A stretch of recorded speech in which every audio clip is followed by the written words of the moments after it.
Welcome to the Freely Roaming Podcast. My name is Dan. And my name's Marlene. So we want to welcome you guys back to our podcast. We haven't done a podcast like this in a couple of years, actually. We uploaded the last episode 19, which is all about the comparison between our four-wheel camper and our van. That was actually meant to be a video, but it was a topic that was popular enough, that was requested enough. We thought we used that one to kind of enter us back into the rhythm of making podcasts. Yeah, and it's so detailed. I think it works well as a podcast as well, so people can listen to it while they're doing dishes or driving and not have to watch a video.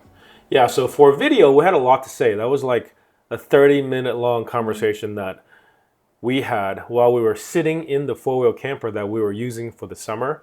We were in there for almost 8 weeks last summer, and this was the last day that we had the four-wheel camper.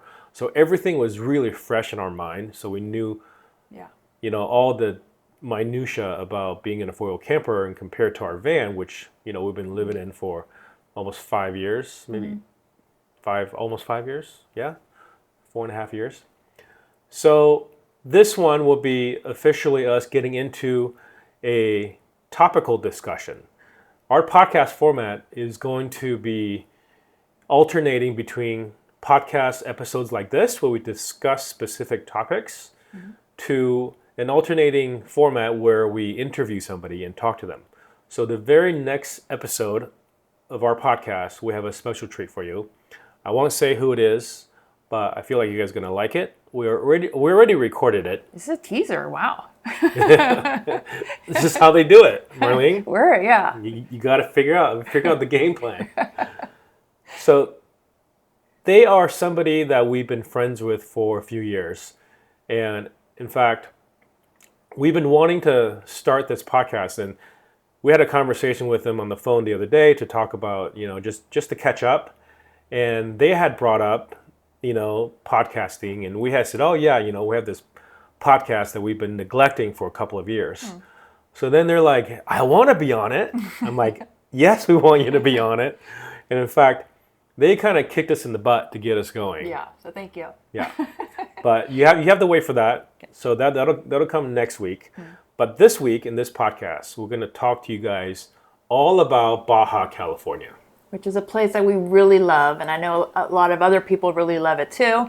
And there's some hesitation about going to Mexico in general or in Baja, which is really easy to get to and easy international destination. And so we're going to introduce all we know about Baja. And I know that some of you who are listening to this now, this will be useful for years to come. But specifically, if you're listening to it as it's uploaded, it is middle of February, so it's a little late in the season. But if you still haven't gone down there, there's still time. And in fact, right now is a really good time to go down there, because it'll be less crowded, first of all. And second of all, I think you still catch the gray whales in the lagoons. Yeah. So anyways, so we're going to break this down to 5 different segments, and we'll talk to you guys all about it section by section. So the first part is going to be about border crossing. Second part will be about the conditions of the roads and the selection of camping, options for camping. Section 3 will be all about wildlife. And Baja is an amazing place for wildlife diversity. A lot of people think of it as kind of a deserty, beach place. Yeah. But there's actually a 10,000-foot peak in Baja and beaches with cactus right on the edge of the water. So and that means you have everything in between. And then lastly, our favorite places to eat in Baja. And some of these may be controversial, some are not. But controversial food episode. We would tell you, though, that when it comes to Baja, they're known for their fish tacos. They're Baja-style fish tacos. And because fried fish tacos are from Baja, that means the best fish tacos in Baja is the best fish taco in the world.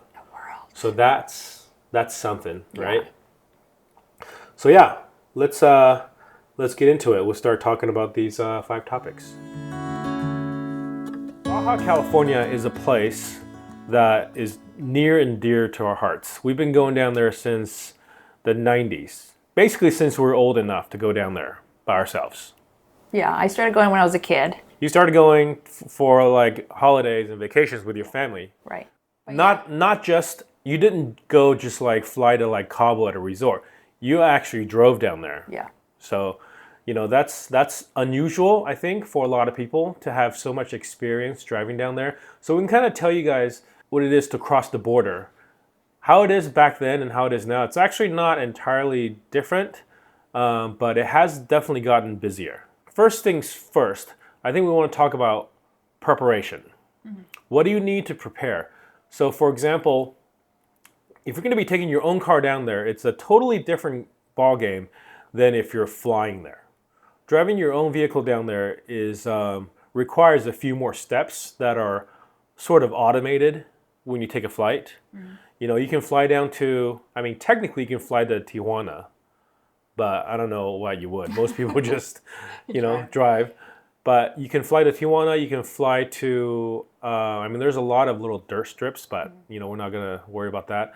You can fly to Loreto, you can fly to San Jose del Cabo. Most people fly to San Jose del Cabo. So those are the two popular places, but both of those places are down in Baja Sur.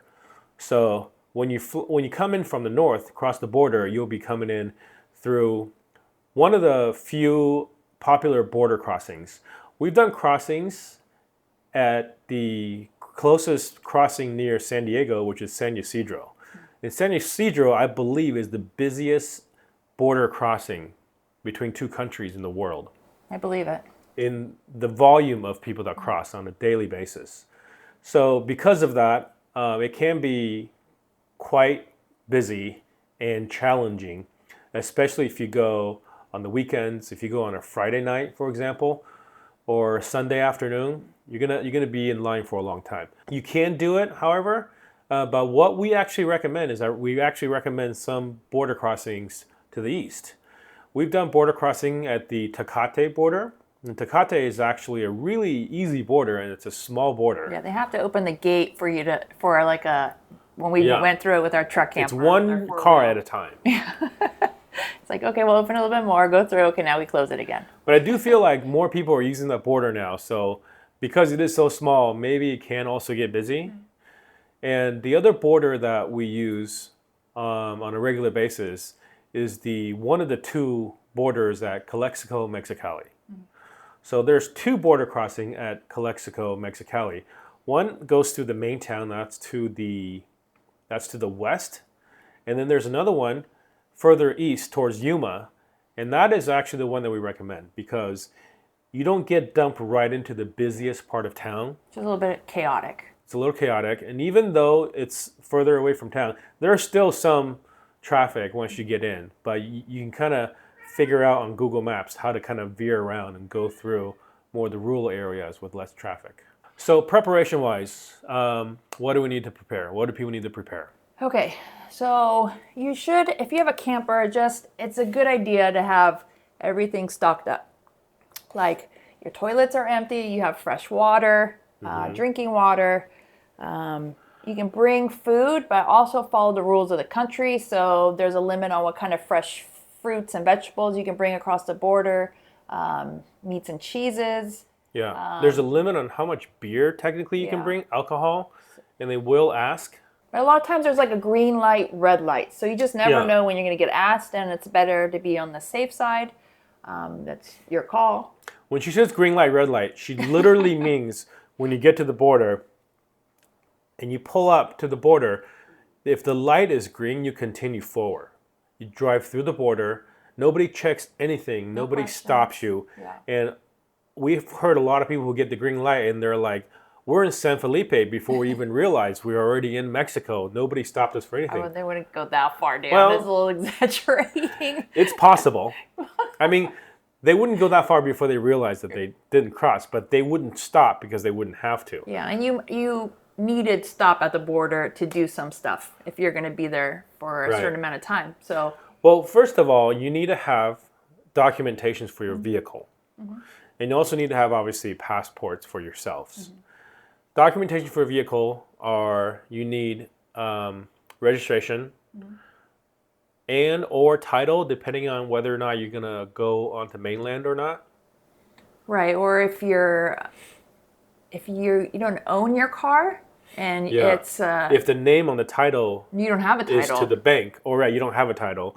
So if you don't own your car outright, meaning that you're making payments, the bank actually has the title, then You need to ask permission, which our friends just did, and they only gave them 30 days. They were planning to be in Baja longer. depending on the bank, Yeah, right? their bank So, said 30 days only, and so they're sticking to that rule for yeah. insurance and liability reasons. And again, you may not get the red light where you have to do it. So if you do get the green light, and even when you get the red light, they don't tell you to go to these places and get this stuff done. So what you need to get a temporary import permit for your vehicle if you're planning on leaving Baja California. Or if you're planning to store your car in Right. Baja and it's a camper, there's been people that had their campers seized in this year for the first time. So if that's something that may come up, then it's a good idea to get a tip for your vehicle. Yeah, so TIP means temporary import permit, and you can get that at the Bañercito office. And there's two different types. There's a regular 180-day import permit for basically any kind of car. But if you have a motorhome or RV, then you can get a 10-year import permit, temporary import permit. So that's the one that people usually get if they're traveling with an RV. But be aware that your registration/title needs to say motorhome on it, and that's what they look for. Some people have gotten it. We have gotten it without it saying motorhome in the past, but it's not a guarantee. It kind of depends on the person you talk to. When you come in from California, it's more likely that they will give it to you than not. But we have crossed into Mexico from Belize, and they didn't want to, They even though we denied. used the exact same paperwork. Yeah, so if you get an RV 10-year permit, it doesn't, you don't have to put a deposit down as the 180-day one. Yeah, Like if you 180 just day, get you a have regular car one, it's like $400, and Yeah. then you have to cancel it and you will get refunded that money. But if you have an RV, it's just you pay, I don't know, it's like $50 or something to get the permit and no deposit, and you're on your way and no trouble for 10 years. And the thing about the import permit is that you have to remember to cancel it if you are not planning on coming back, or if you know that it's going to expire before you come back, whether it's the 6-month one or the 10-year one. And if you happen to sell your vehicle without canceling, then You might be screwed. it's a huge problem. So make sure you cancel it. We've heard people that got a 10-year permit, sold their vehicle, and now they can't cancel it because the vehicle is in somebody else's hands, but the permit was issued in their name. Yeah, So now they can't get another one with another vehicle. yeah, And it also goes for the person who bought the vehicle. yeah. If they're trying to come in with that vehicle into Mexico, they're going to see, oh, there's still a permit out for this vehicle, this VIN number. We can't give you another one. You can't do anything with it because it's in somebody else's name. If you're wondering what you should do at the border as you're leaving at all, I think it's safer to just cancel it, even if it's a 10-year permit. Yeah, if you're somebody that But travels. sometimes you can get screwed, kind of like what we did, because we got a 10-year permit going in, Yeah. and then we canceled when we went to Guatemala. And then when we came back into Mexico through Belize, they didn't want to give us a 10-year. And they asked us, why did we cancel our old one? We followed this rule. Like, 'Cause we were gonna just. we weren't planning on gonna coming back. Return to Mexico, and then we had to change of plans. But Yeah, so that's something you got to think about with the temporary import permit. Also, there's this thing called the FMM, which is basically a tourist visa. yeah, And every person needs to have it.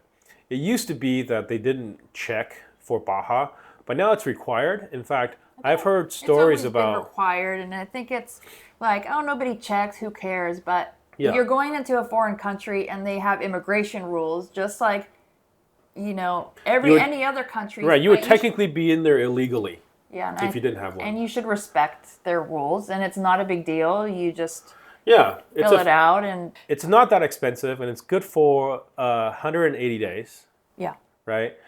And you can renew it, or you can just do a border hop. I think you can renew it in in Mexico, I know people have tried to do that, like people who try to become residents. And in fact, I think there's even hacks that people do where they let it expire intentionally and then go into the immigration office. And then while they're waiting for some kind of, they pay a fine while they're waiting for their approval, they can stay. But it's pretty easy to get. It's basically you just show up, you pay the money, fill out the form, they give it to you.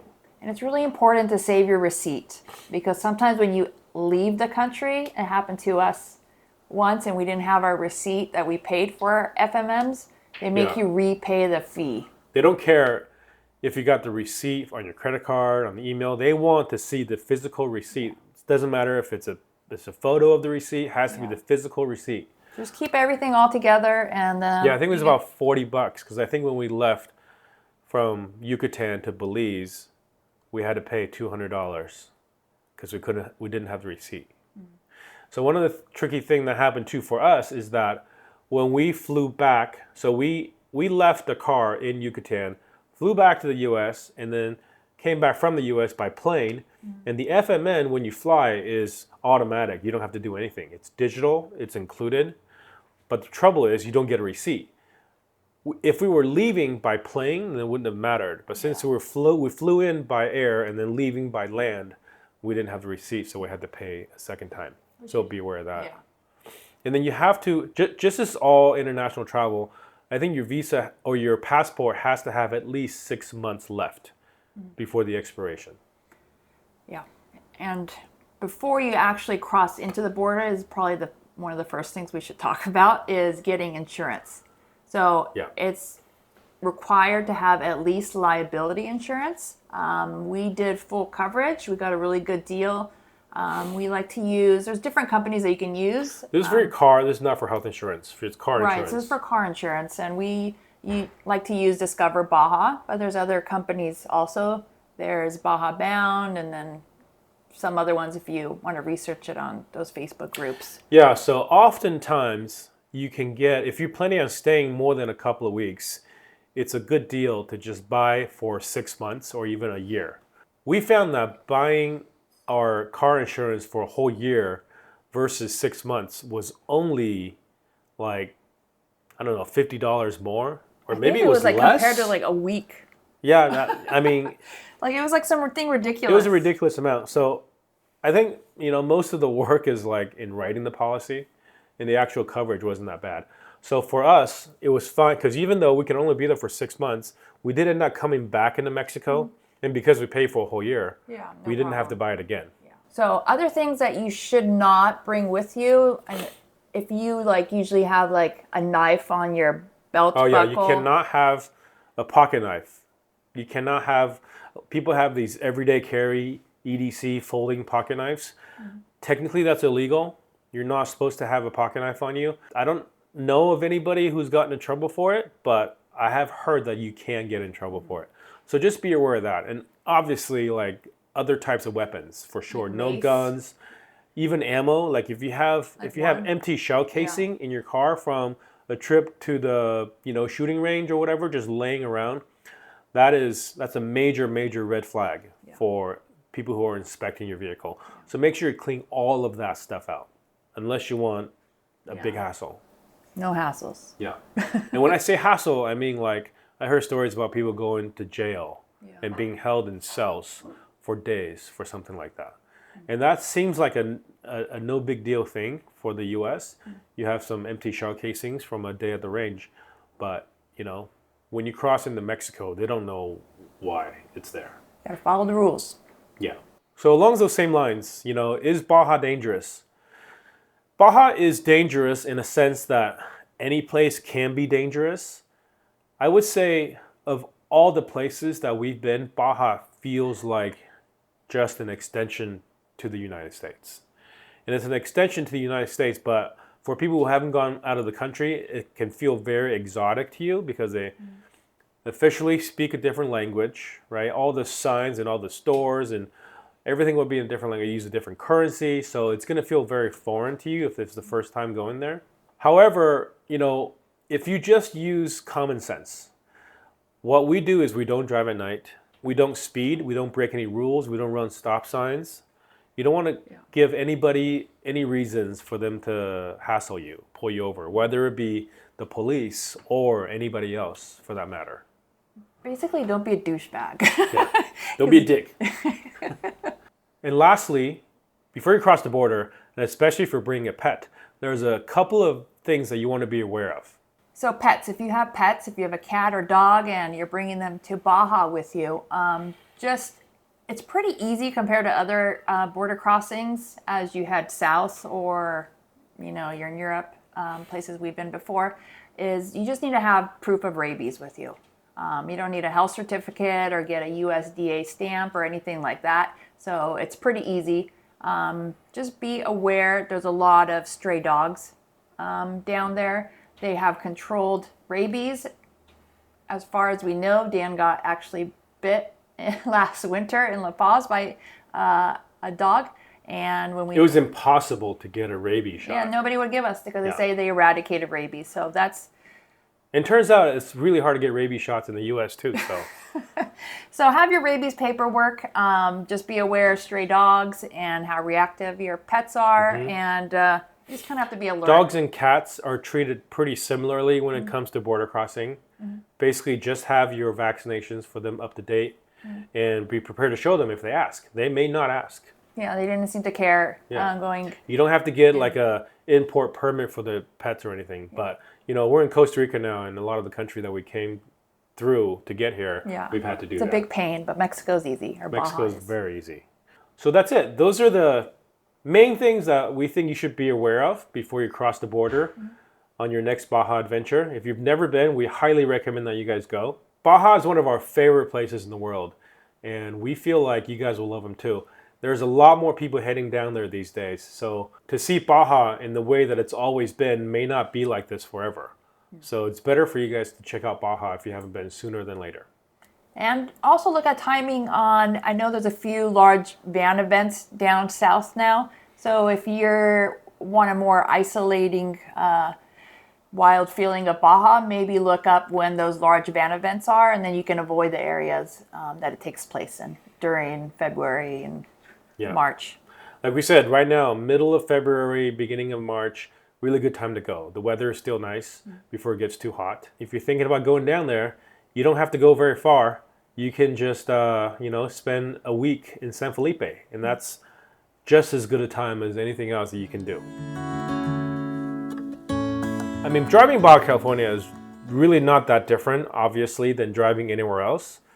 Whatever car that you're allowed to drive in the U.S., you're allowed to take it to Baja, assuming that you own the car, the paperwork is in your name, and if you have a lien on the car, that your bank gives you written permission to allow you to take it down there. So that's the process that you need to go through to get the vehicle actually down there. But once you get down there, what is it like to drive? So I will say that if it's your first time driving down there, there's going to be a bit of a culture shock. Especially right when you cross the border, it's going to feel like you had 10 lanes and all of a sudden there's no lines and everybody's merging into each other. Yeah. And it's going to feel chaotic. Just breathe and go slow, and soon it will open back up and be semi-normal again. And also just driving behavior. The way that people drive down there is also very different. Yeah.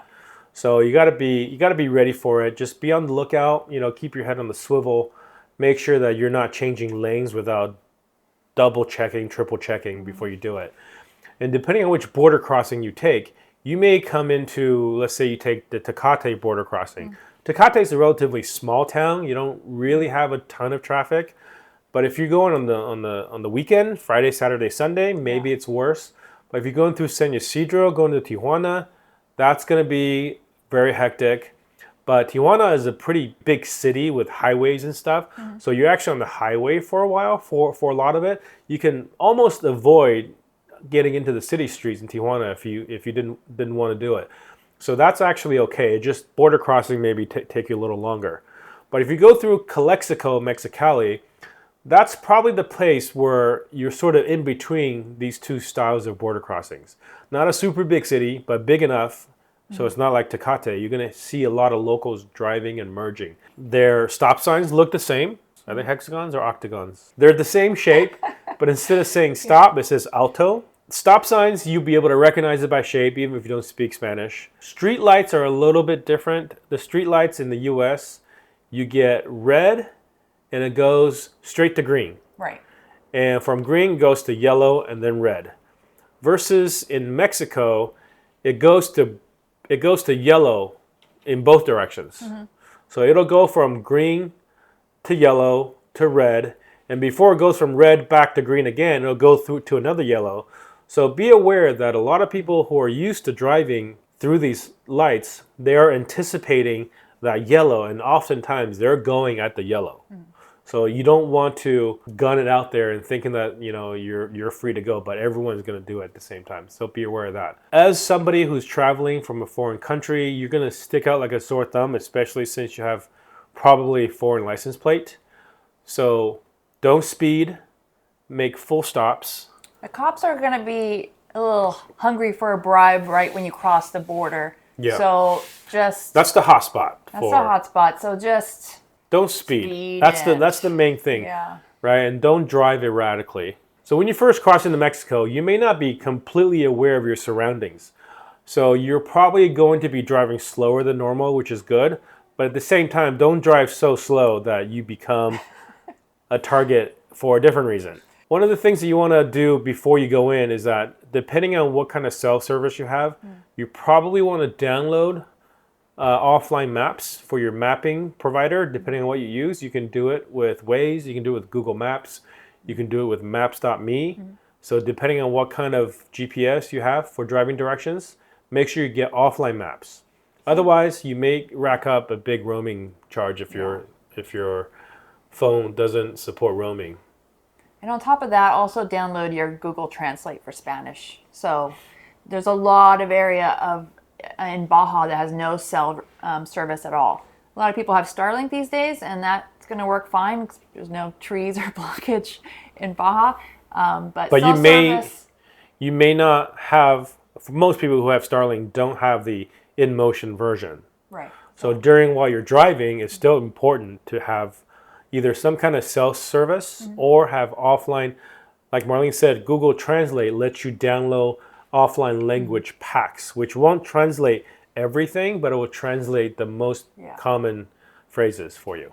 One of the things that is common practice in Baja as well as mainland Mexico, and it seems like nowhere else in Central America actually this happens, or nowhere else in Latin America at all, is that there's usually just on the single lane roads, if there's a shoulder, the shoulder is often used as the slow lane. So if you're going really slowly, or if you see a car going really slowly and they're off on the right lane, they're basically saying, I'm going slow, go ahead and pass. Versus, this is the kind of thing that's different in the US. Whereas in the US, a slow driver in a 2-lane row stays in the center of the lane, and if you want to pass, you have to wait for an opportunity to pass on the other side of the road. But in Baja, it's very common to see a car riding that shoulder. And in fact, when you see somebody do that in the US, you know that they're probably used to driving in Baja or somewhere in Mexico, and that's the reason why that happens. So if you're a slow driver, be aware of that custom. You may want to pull a little bit over to the side, and letting people pass is a real common courtesy there.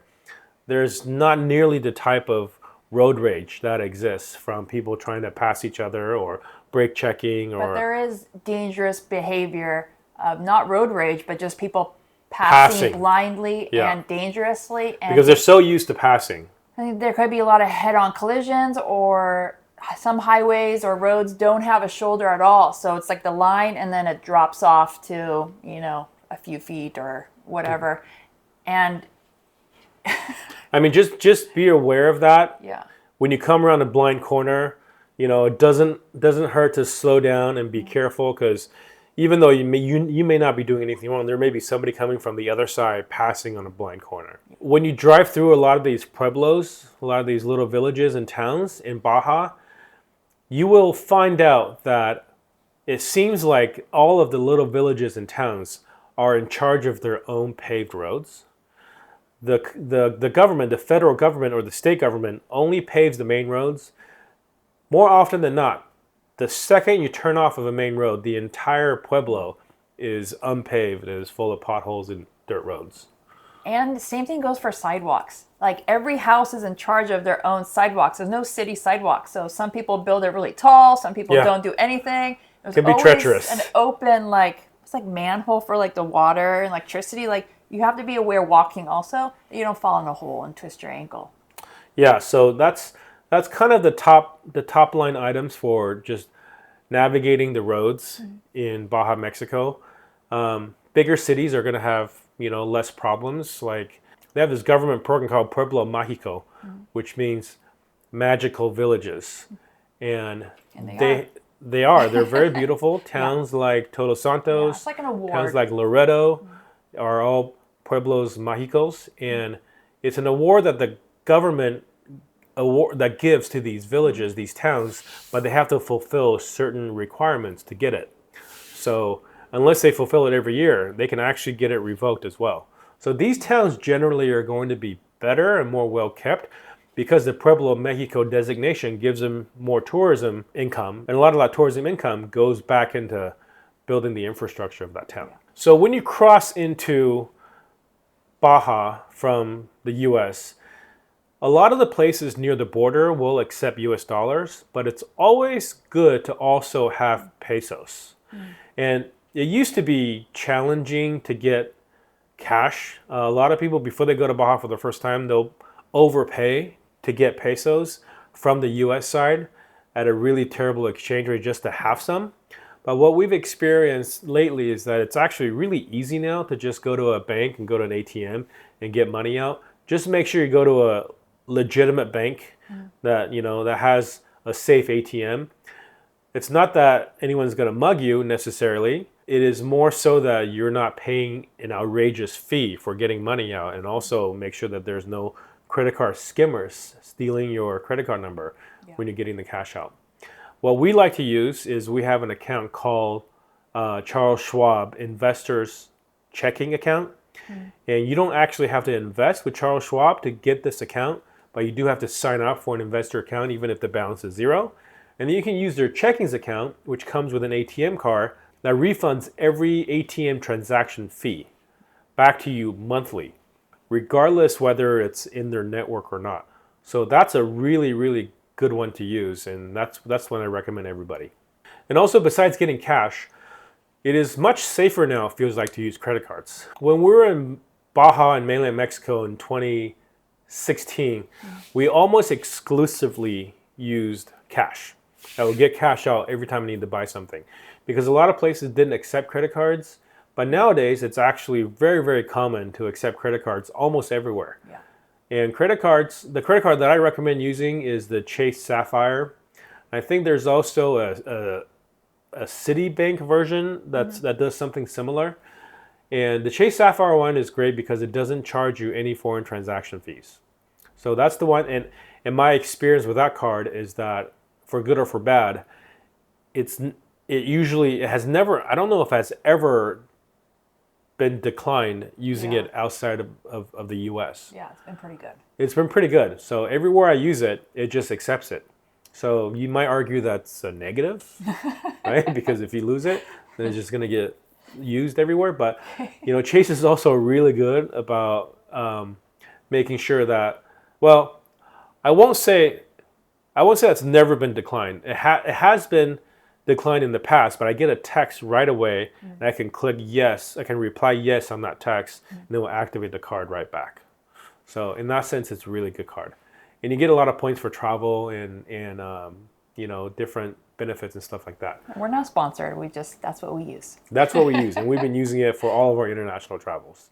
And in fact, when we flew back from Mexico to the U.S. last summer, it paid for all of our flights going back.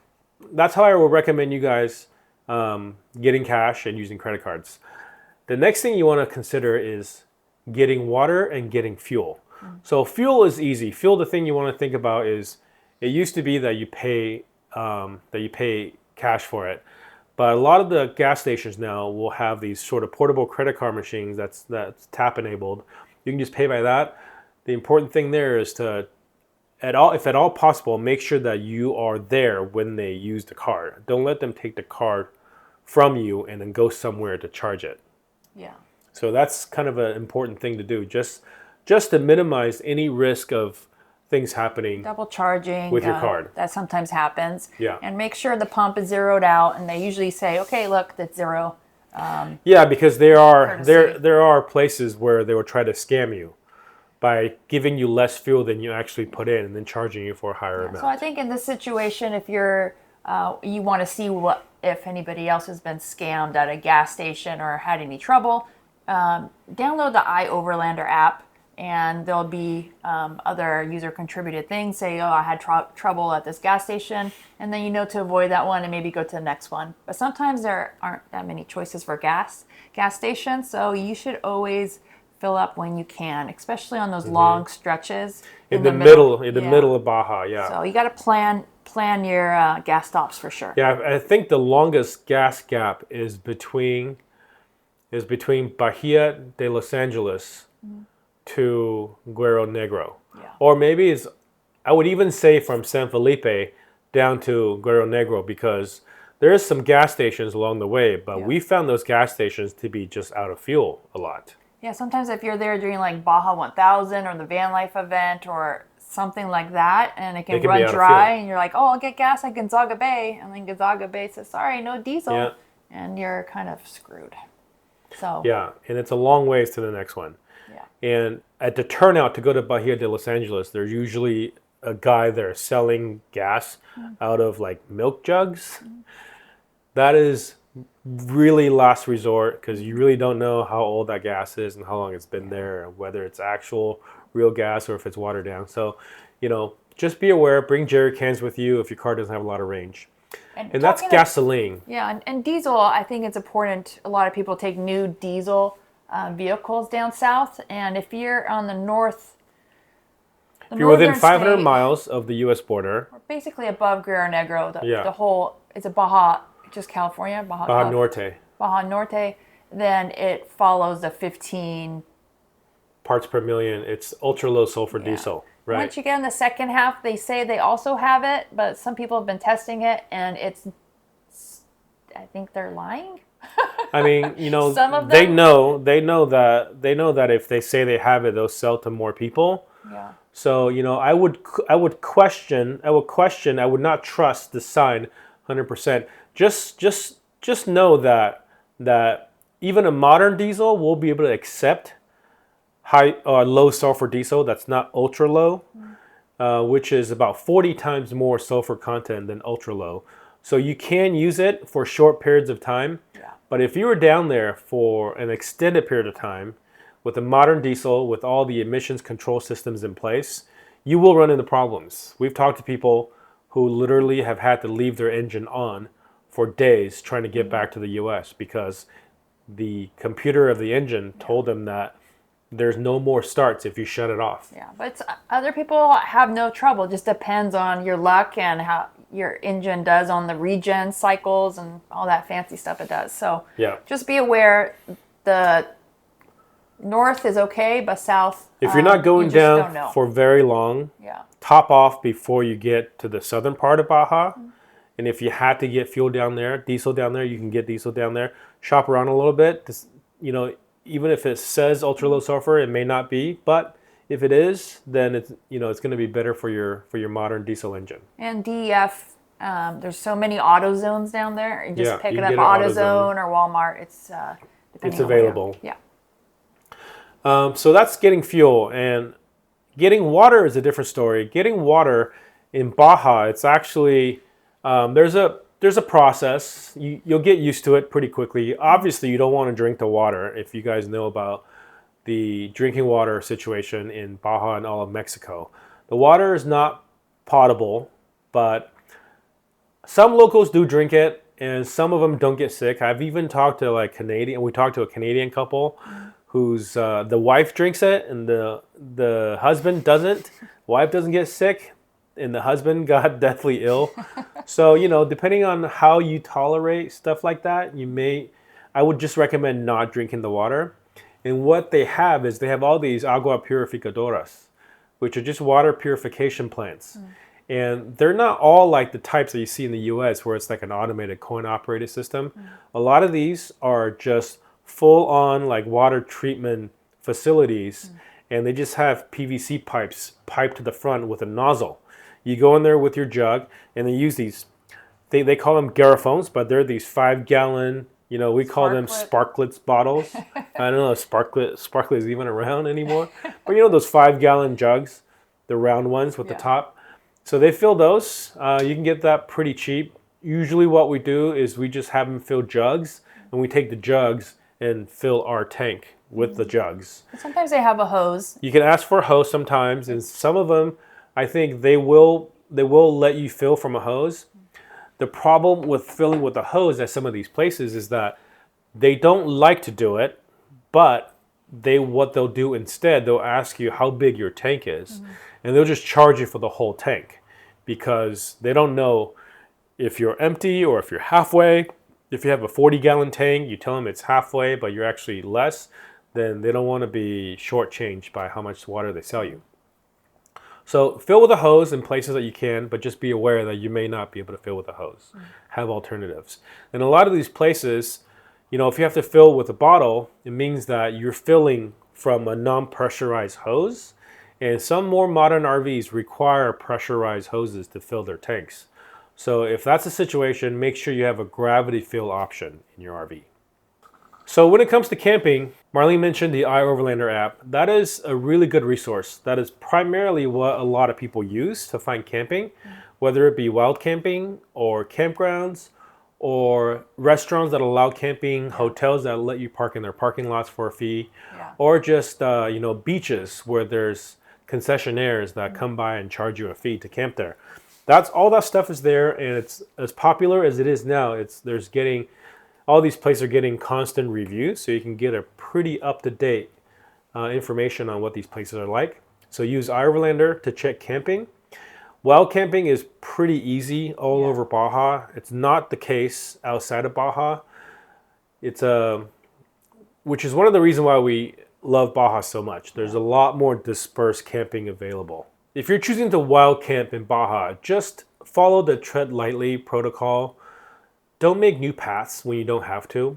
There's no reason for you to charge down this new area that hasn't been charged before, because as wild and as desolate as you think Baja is, it isn't really. Every place that you think that you can go to that people haven't go to, people have been. Yeah. And it's actually quite surprising when you go to these places. You just realize you went through this really treacherous road to get to a beautiful place.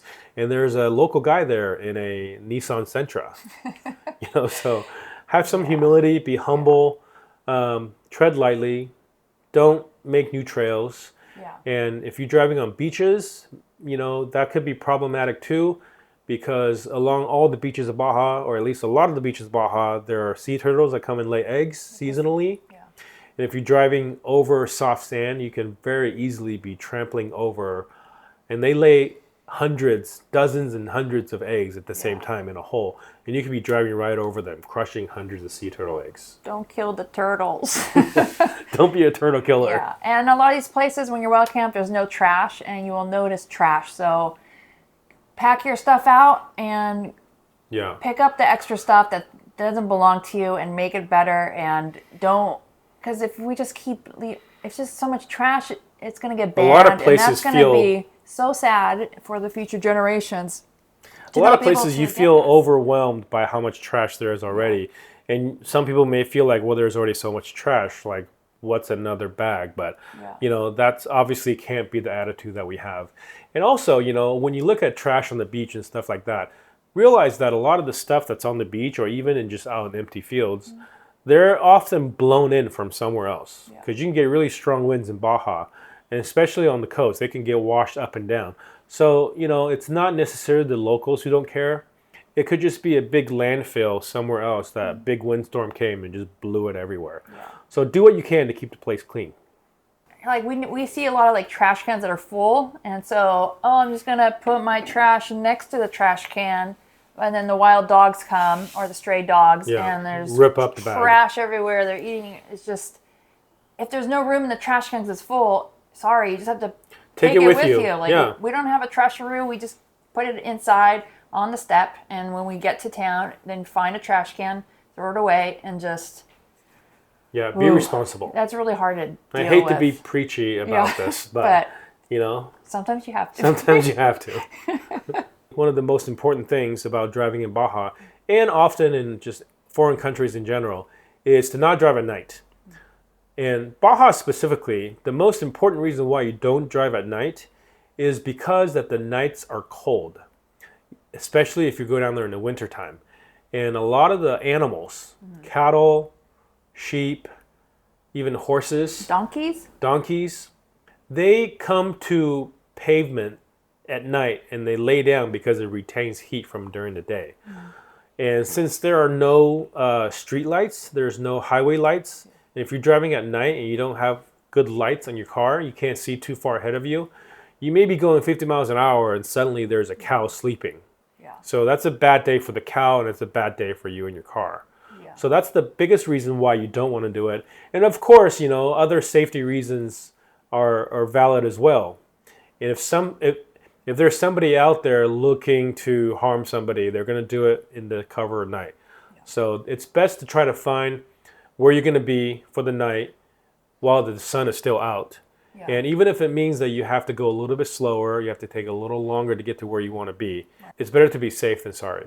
We don't like to start our days early. We like to sleep in, but when we're in a foreign country, we like to get going as soon as possible, because a lot of times you think you're going to get to a wild camping spot and you're like, this is not good, or the road is too sandy for our car, and then you need to have a plan B and sometimes a plan C. So get there early, and if you do, you will get stuck in Baja. It's just, we weren't looking for trouble, and we got stuck at a stupid place. And we had, take out shovels and dig and max tracks and all that. And have some recovery gear. And just be aware if your car has a winch and you think, oh, I'm good. Guess what? Baja doesn't have any trees to put your winch on, and you can't strap it on a cactus or a desert lily. So yeah, and it's hard to dig holes in that really tough pavement. Maybe you'll be okay on the beach to dig a sea anchor or a sand anchor. Yeah. But yeah. And tides, if you're on the beach, just be aware the high tide line, especially during full moons, it can get really high, and people wake up really close, if not in the water. In the seawater. Yeah. And good luck getting out in the middle of the night. Having those French people. Yeah, we were watching them from far away. We were going to help them. We were going to help them if they didn't get themselves out, because water had come in already. Well, they were like knee high in the water. They were freaking out. They got out their lawn chairs and sat in the water and just enjoyed the salt water. Yeah, there was nothing they could do. Car, so we're like, okay.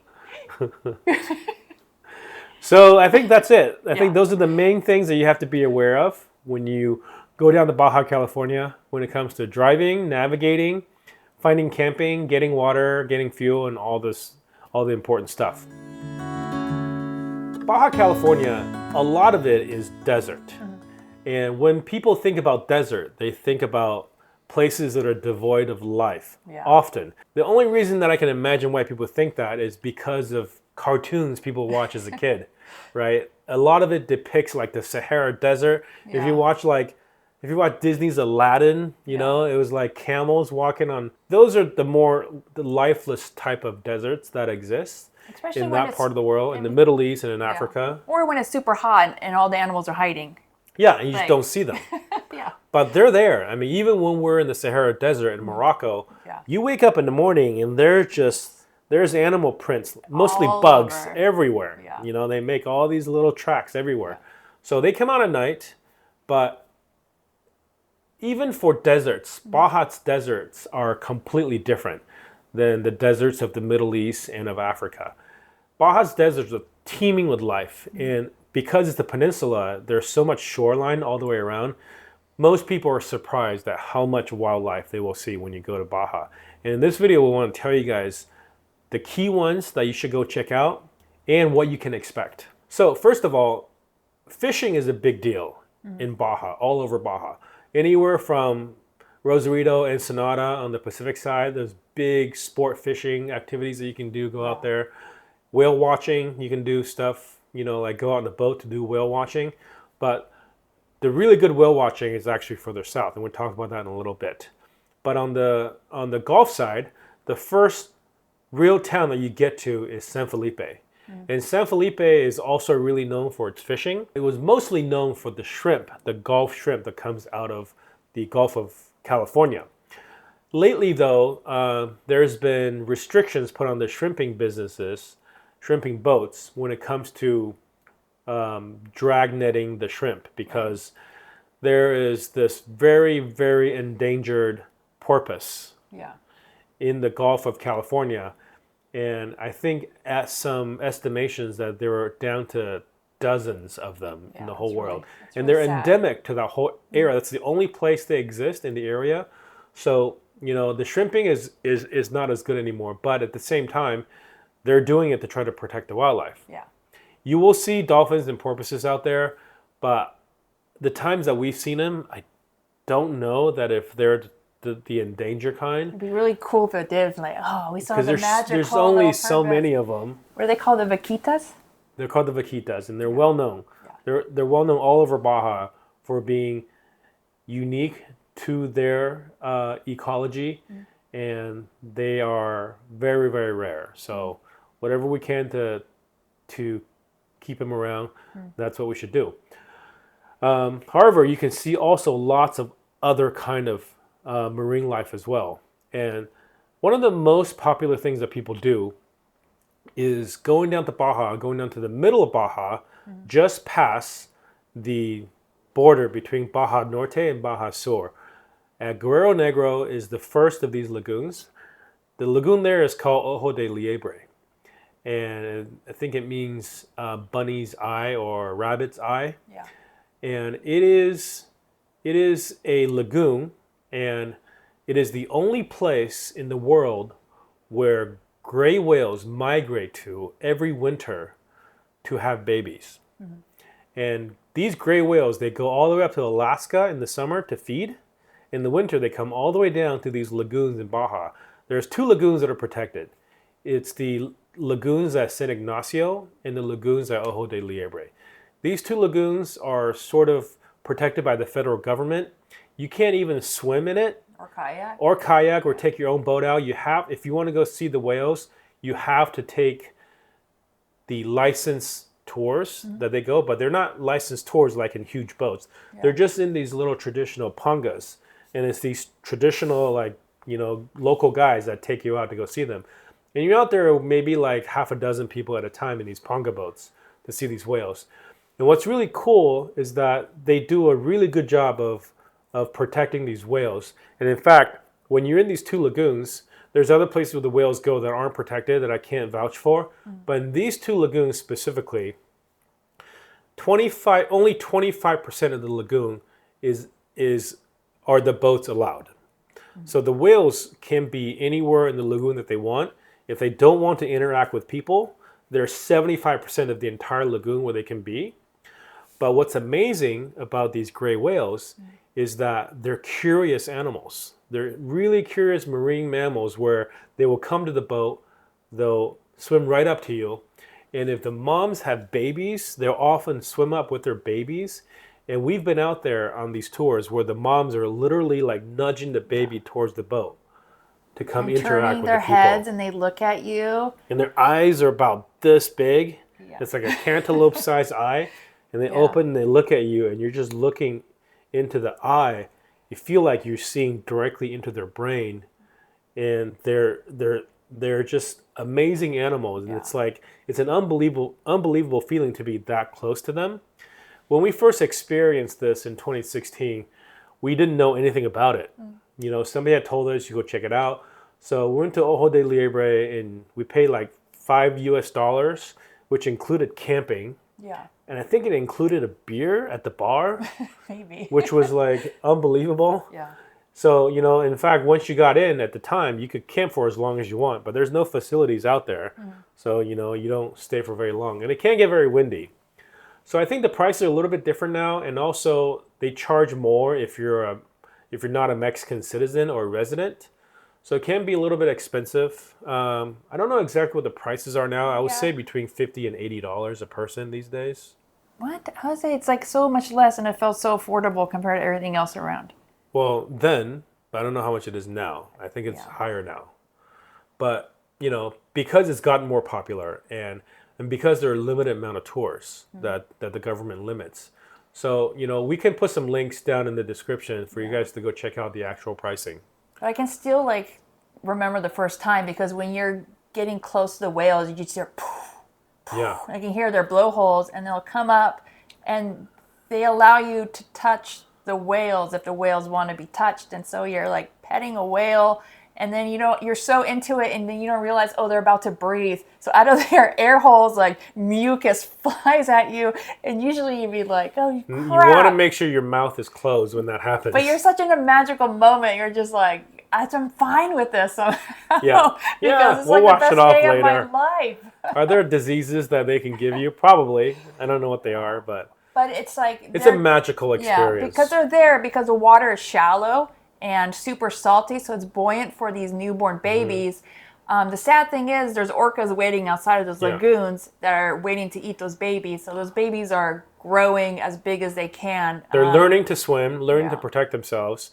And because they're mammals, they need to be able to come up for air, right? So the mama whales are there teaching all this stuff to the babies so that they can get big enough, strong enough. And like Marlene said, orcas is the biggest predator for these smaller gray whales. And there's like when we were there twice, we went there twice, and there's an albino mother also. So if you're lucky, you get to see that one. It was really awesome. Yeah, that was very rare.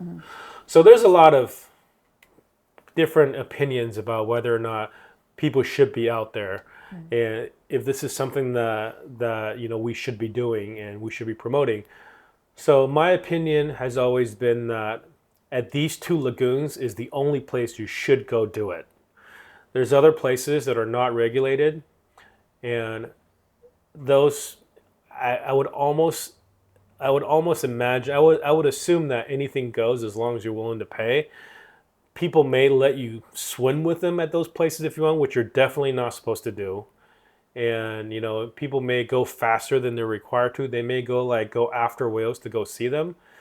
But at these two places, Ojo de Liebre Lagoon, also known as Scammons Lagoon, I think. I don't know. And the lagoon at San Ignacio. Those are the two places where it's Mexican government regulated, protected places. And those are the places where I recommend you guys to go see them. So that's the gray whales. The other really amazing thing to see in the water when you're out there are whale sharks. And also, there's other whales too, but I think you see a lot of humpbacks once you go further south. The humpbacks will come down and they'll come up into the Gulf of California, and you see them. You see so many of them, you get tired of seeing them. But whale sharks, on the other hand, you can get close. You're not supposed to touch them. You're not supposed to overwhelm them. I just want to interrupt. I'm not tired of humpback whales. Okay, well, people aren't tired of them. You're just not as amazed at every breach, at every sighting. In the wintertime, there's so many out. Like, I just have so much footage of Dan surfing, and there's a whale just like right behind him. Yeah. So if you ever been out on a whale watching tour on a boat, let's say you go out of like LA or Orange County or San Diego, somewhere in Southern California, or even like Santa Barbara, we used to go on like whale watching cruises. Yeah. It's cool just to see a whale like at a distance, half a mile away. You can see them. But these whales up and down the Baja California coast, we were surfing in the water and there's just like whales breaching. Yeah. 500 meters from us. And it's nonstop, over and over and over again. So yeah, you don't get tired of seeing them, but you don't quite have the same excitement as you do like the first 400 times. Okay. So whales you're definitely going to see. You don't have to even try really hard to see them. They're going to be there. On the other hand, whale sharks, they're far more rare. We have seen whale sharks. We personally haven't. Our friends were in Bahia Concepcion when a whale shark just came into their came into their little cove and swam there all day, feeding. So you'll have those experiences if you're lucky. I wouldn't say that those are common or easy to find. You just have to be at the right place at the right time. However, there are places in Bahia de Los Angeles and also in La Paz, outside of La Paz Bay, common places where a lot of whale sharks go to feed. And the way that these things are regulated is much more stricter than it used to be. I think in 2019, they instituted a lot of regulations because it's becoming more popular to go on a whale shark tour. Boats will take you out to the places where the whale sharks feed, and you can go in the water, but you have to be within a certain distance from it, and only a certain number of people can be nearby a whale shark at any given time. And I think the number is like 5. Yeah, and there's no touching. No touching, and right? They swim way faster than you think they're going to swim. They're massive, right? So you don't think they're going that fast because they're moving kind of slowly. But they're fast. We were kicking as hard as we could. Like, it is so tiring if you're not like used to it. Yeah. You know, so there's only so many times you can jump and swim with them before you're like, I can't do this anymore. But it's also, and if the water's clear, then you can get some, like, it just feels, it's super special. Yeah. Because they're just like polka dotted and there's all these other fish swimming with them, you know, parasitic other creatures. Yeah. Yeah, they are. I don't think there are any predators for whale sharks besides humans and boats. So, and these whale sharks that go to La Paz, they can be finicky too. If too many people go, you know, they can just disappear. So before you book your tour, you wanna call ahead. You want to talk to them to see, hey, you know, are there sharks here? Sometimes the sharks, you know, they get tired or maybe the food supply dwindles. They just leave. They don't come back. And for the most part, it's the young males that are there. And they don't breed, they don't mate there. They're just there in the La Paz Bay to feed. Get bigger. To get bigger, yeah. So that's most of the popular sea mammals and fish. There's also islands that you can go to where you can swim with sea lions and seals and stuff like that. There's going to be a lot of, depending on the season, in the wintertime we saw a lot of manta rays jumping out of the water. Mogula rays. Yeah, and you can see like thousands. So that's really cool to see from the shore as well. And there have been people who are out in the water when they just happen to be there and swam with them. So you may have, you can Google and you can probably find photos of that. That's really special too. But I think one of the cool things that we've seen a lot, and you know, because Marlene is really into it, that we seek out these opportunities is birds. If you're a birder or bird nerd, I like bird nerd. That's fine. Baja is a great place for bird watching. It's a really unique place because you have the sea or the ocean and you also have a desert. So it's so unique to have these large cactuses right on the water, and like birds like ospreys and magnificent frigate birds are flying around, and then they just like, oh, I need some rest. I'm just going to sit on this pokey cactus right here. And it's really amazing. And there's so vultures sitting on top of a giant saguaro. Yeah, and there's crested caracaras, which are falcons. I guess they don't have saguaros down there. They have the cardones. Cardones, yeah. And then so many little birds. And so if you're into that, you know, I use the Merlin app, and you can download the pack for Baja and have Before fun. you know it, you're keeping a life list. Checking it off. Drop your life list number down there for me. And if you guys don't know, bird watching is basically Pokemon Go for adults. And of course, you can play regular Pokemon Go if that's what you want. But this is real life Pokemon Go. You go out there and then you got to collect them all. Yeah. I have 311. Good for you. I'm just here in Costa Rica for the toucans. Scorpions. There's going to be a lot of bugs, scorpions, spiders, mosquitoes. And some beaches have a lot of no-see-ums, so you just don't know what you're going to get. You know, if it has a little bit of a breeze, then you're in luck and it blows away all those. There are snakes. And, I've seen snakes as a kid, like Yeah. broken down and had to walk through the desert, kind of, but not as grown up Marlene. Again, not everybody's vacation experience in Baja. But be careful with scorpions. Like if you have kids, like we warn our kids, like don't just pick up a log or a rock and just like kick it first to make sure there's nothing underneath it. Yeah. Just desert. Be smart in the desert. Yeah. Like Marlene said, there's a lot of stray dogs, so technically that's a type of wildlife as well. And coyotes. And coyotes, yeah. Especially with our cats, you just have to be aware. Like Bahia de Los Angeles, if you read like the Gringo Gazette. the Gringo Gazette. That's the actual name of their local newspaper. But the beach is called Gringo. La Gringa. Oh, La Gringa. Like there is people just get used to eating I trash. think the Gringo Gazette is in Todos Santos. Yeah, but like if you leave trash and the coyotes get used to eating trash, and then like one they're gonna person come around all the time. Came into their van, and they had a dog inside, and the coyote's like, I don't care, I'm coming in. You have food, so just be aware of that. All your trash. Again, it's the trash, right? It's a trash. And then when you're down south and you're on the East Cape, if you explore that dirt road to go surf or wild camp, there's going to be donkeys and cows. Some donkeys want to horses. snuggle, some don't. Yeah. Yeah. Very sad. But yeah, Baja, by and large, is a Yeah. great place for experiencing wildlife. The desert is seeing not the dead. ecosystem. You The know. desert is not dead. It's If somebody alive. tells you the desert is dead, they haven't been to a good desert. No. Baja's a good desert. Yeah. So that's it. That's our experiencing wildlife down in Baja, California. It is well worth it. If you're not down there for just the margaritas or the surf, I would recommend go down there, download the Merlin app, take a couple of tours, go out and see the sea creatures, go out and see the land creatures. Don't feed the wildlife, don't feed the coyotes, take your trash with you, and just overall have a great time down there in Baja, California. So this is the last of our what to do, how to go to Baja, what to do in Baja series of videos. And we want to tell you guys all about our favorite places to go to eat all throughout the peninsula.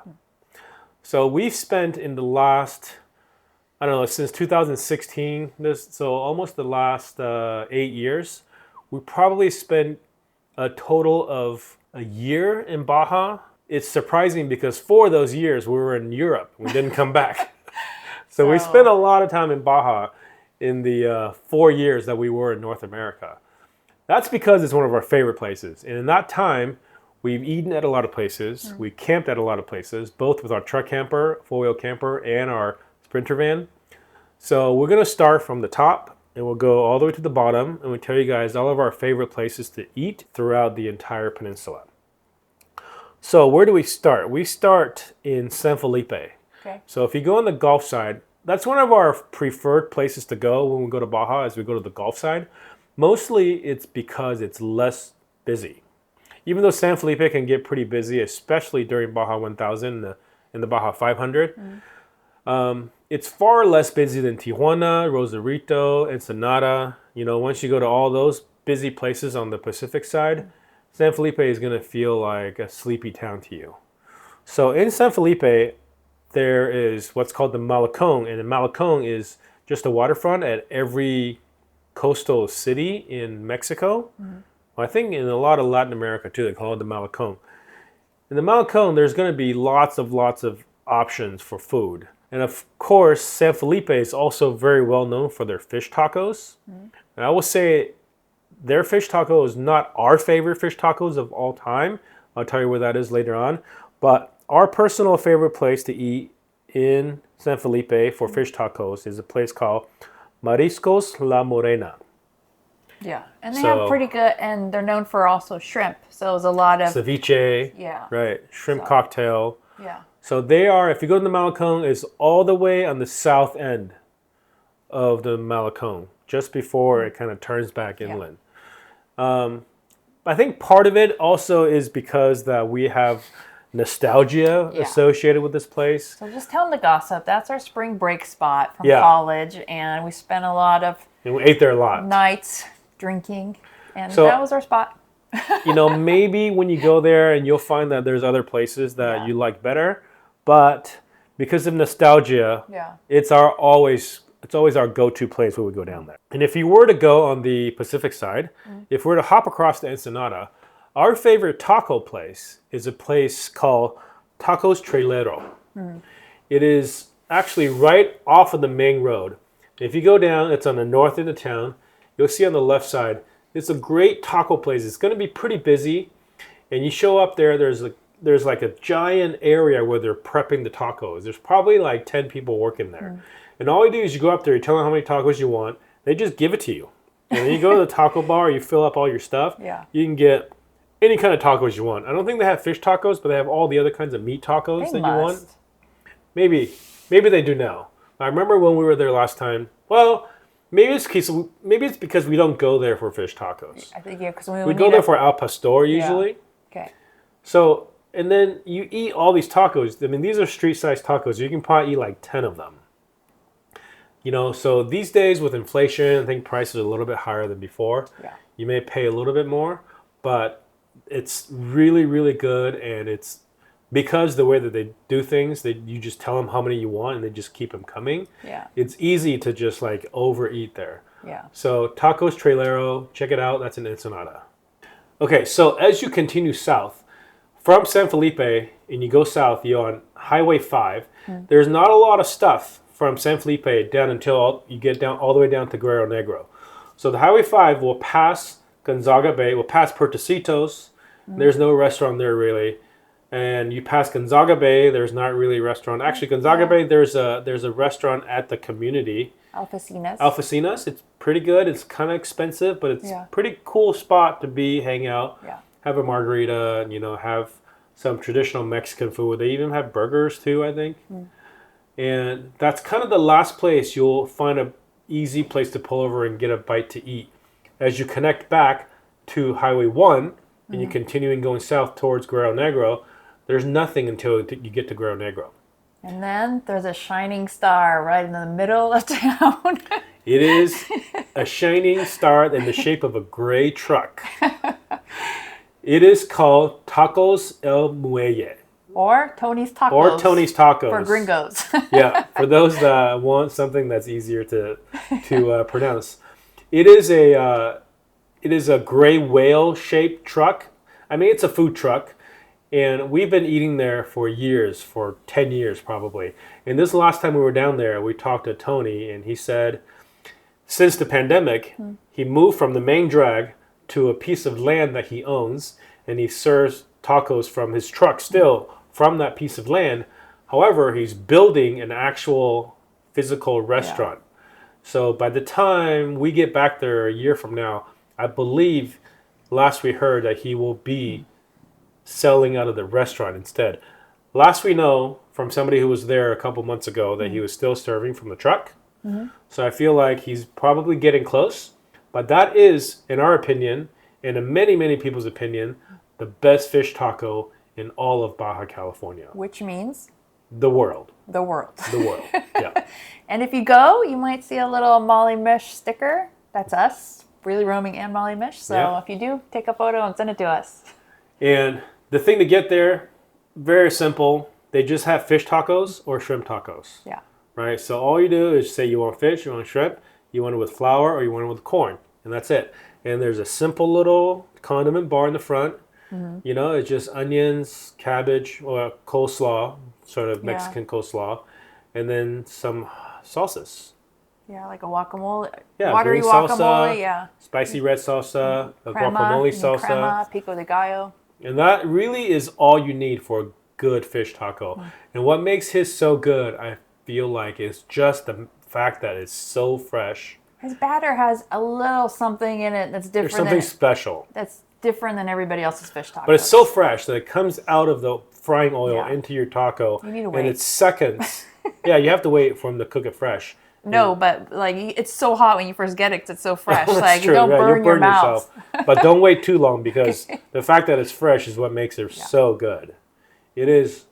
My mouth is watering just thinking about it. Tacos El Muelle, a.k.a. Tony's Tacos in Guerrero Negro.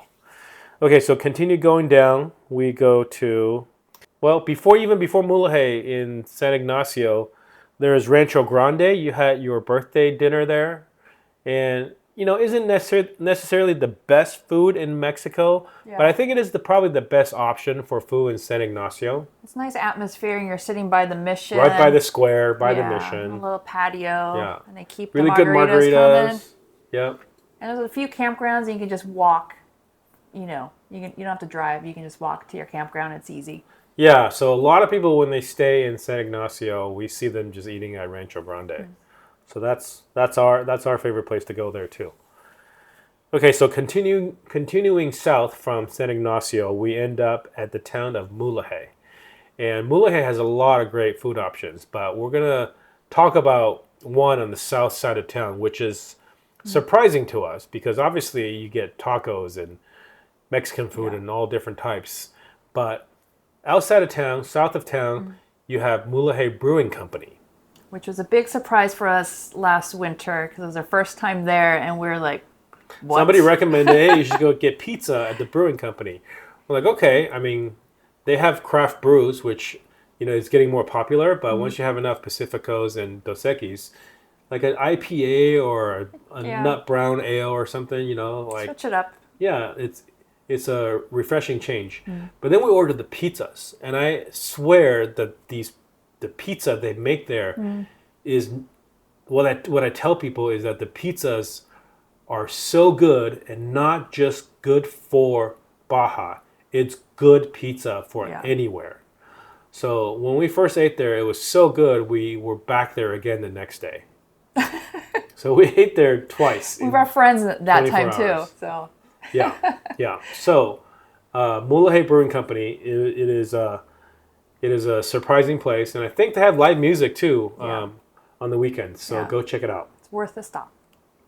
Yeah. So continuing going south, you'll go past Bahia de Concepcion, and there's not a lot of options. There's a couple of places at Playa Burro.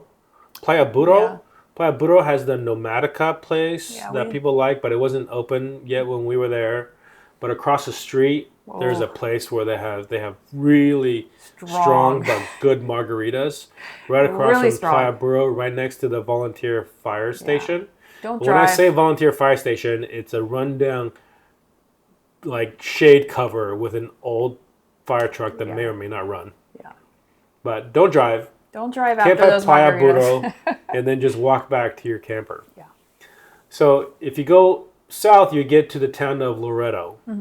And we try to eat at this place multiple times, and they're always closed. But we felt compelled to put this on the list because we for sure are going to go there.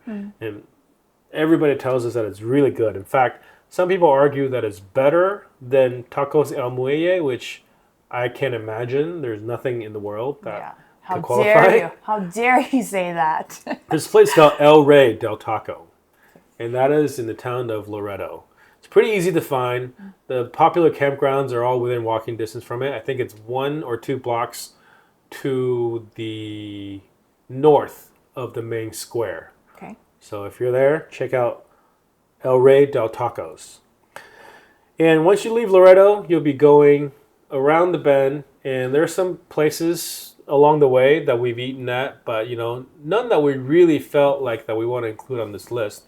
But mostly because a lot of those places are just kind of 1 or 2 night stays for us. We stayed at some other place for a week, but we didn't really eat anywhere. But the next big town you get to will be La Paz. And La Paz has everything that you can ever imagine. Especially for Baja, right? Because they have Japanese food, they have sushi, they have Mexican food, they have. At one time they had like a Tony Roma's or Applebee's, but the Applebee's has since closed down. The Applebee is now Oh yes. now the sushi place. Yeah.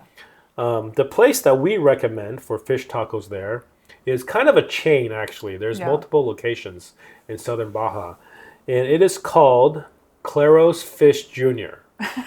What makes this place so good is not necessarily that the fish is freshly fried. It doesn't It feel is, as but- fried. It doesn't feel as fresh as Tacos El Muelle. Yeah. But they have a ridiculous condiments bar. Yeah. It is hard to resist all the condiments they have on this bar. Your fish tacos end up looking like a salad plate because well, at least we can't control ourselves because there's all these like there's like 4 different kinds of coleslaw. And there's corn and there's like 6 different kinds of salsa. Like roasted onions and jalapenos and it's everything. Just like, you can't imagine. Yeah, it's so good. Last time we were there with a friend, he ate his taco and he ended up with this plate full of condiments left. So he just scooped it into a Tupperware that he happened to bring with him. So then he had toppings for his tacos that he made in the van later. Don't steal. He just had leftovers. Right. And it was like, wow, it was a good move. Yeah. That is Claros Fish Jr. And after you eat there, our tradition is that we walk a little bit down the Malecón of La Paz and go to La Fuente ice cream. And you'll see it because there's a polka dot painted tree. Yeah. Kind of reminds me of Pippi Longstocking. Yeah. And they'll be like, eat ice cream there. It's really good. They have scoops of ice cream and they have paletas. Yeah. So La Fuente, there's a second location now, but the second location doesn't seem to nearly have as many customers as the original one. So that's La Paz. And as you go south from La Paz on the Pacific side, we'll go to Todos Santos. And Todos Santos, there's a couple places that we really like. One place that we've gone to for years and years is a little chill, cool coffee shop, breakfast joint. Like a gringo hippie place. It's a gringo spot. But it's called La Esquina, which means the corner cafe. And it just has a really nice vibe. You park out front, you walk through the door, and it's this big open courtyard with a bar on one side, like a window to order your food on the other side, tables, like palm trees, nice areas, and then they have sometimes they have live music. And one of the times we were there, they had a ukulele jam. Yeah. You bring your own ukulele and you jam with all the people that were there. There's like a little playground for the kids, and they have Wi-Fi. So before we had Starlink, we worked there. So it's just like a nice place to hang out. And they have pretty good chilaquiles, which we love chilaquiles. Yeah. We go there for breakfast a lot. And they have American-style coffee. Yeah. Big cups, fill yourself. Yeah. It's nice when you can refill it yourself. La Esquina is our go-to sort of breakfast hangout place in Todos Santos. But then there's the other place that we ate at for Al Pastor tacos. Oh, yeah. What's that place called? Really liked. I forget the name of it. Okay. Actually, never mind. I have it right here. It's Tacos El Poblano. Ooh, okay. Tacos El Poblano. It is kind of a weird location. It's just like sheet metal roof, dirt on the ground. But they're slinging some serious Al Pastor tacos there. So we bought like a family meal, which is like a pound of meat, and they give you all the fixings, and you eat it yourself. I think it was like 500 pesos for that, which is kind of a lot of money, but it was a decent amount of food. But I think we could have ate like 2 portions, and then we'd be waddling out of there. But it is really good. Tacos El Poblano in Todos Santos. And if you go south of that, you get to the beach, Playa Los Cerritos, and there's a taco shop there called Barracuda. There's actually another location in Todos Santos also. So there's 2 locations in Playa Los Cerritos, and there's also one in Todos Santos. And Barracuda's is also a really good fish taco place, and it's not quite as good as the place in Guerrero Negro. Negro. And they have like fancy cocktails, so it's a different vibe. It's a vibe. It's an environment. Whereas Tacos El Muelle, you're sitting outside. You're almost like sitting on the ground, or eating standing up even. But this is kind of a nice beachy vibe. It's a fun place to be. So you get a couple tacos. They actually serve them out of a food truck at the one in Los Cerritos. I think the one in Todos Santos also. But it's really close to the water. We camped.